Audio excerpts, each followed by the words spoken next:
got so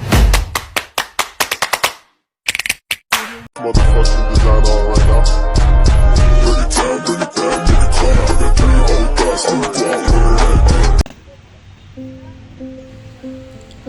Bagaimanakah proses terciptanya manusia dalam Al-Quran?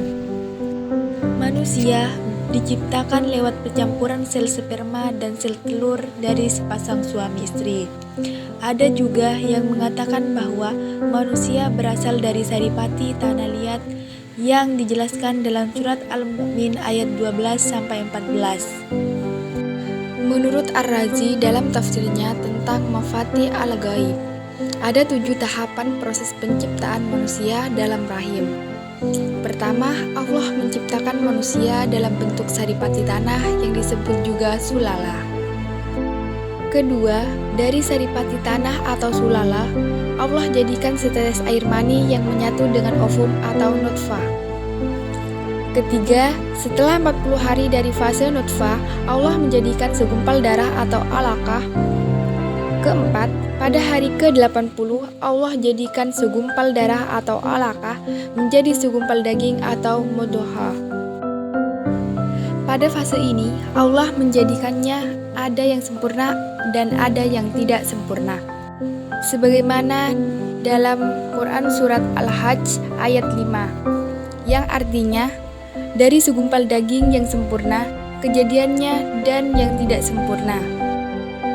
Kelima, kemudian pada hari ke-120 atau memasuki usia kandungan 4 bulan, Allah menjadikan segumpal daging menjadi tulang belulang atau idzoman.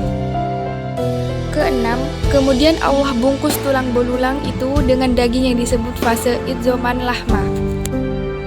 Pada fase ini, Allah memerintahkan malaikat untuk meniup ruh dan memberi 4 kata: rezeki, amal, ajal, dan bahagia juga sengsara.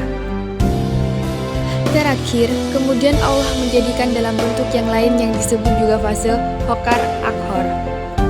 Proses kejadian manusia ini mengingatkan kita semua bahwasanya kita sebagai manusia ada karena Allah yang menghendaki kita untuk berada di muka bumi ini. Manusia hanyalah makhluk yang Allah ciptakan dari sesuatu yang bukan apa-apa dalam sangat lemah, sehingga kita sudah seharusnya mengemban tujuan diciptakannya manusia untuk beribadah dan menjadi khalifahnya. Selain itu, ayat ini menjadi penjelasan bahwa sebelum adanya ilmu kedokteran, Al-Quran telah lebih dulu menjelaskan tentang proses kejadian manusia, bukti konkret bahwa betapa dahsyatnya Al-Quran sebagai kalam Allah Subhanahu wa Ta'ala.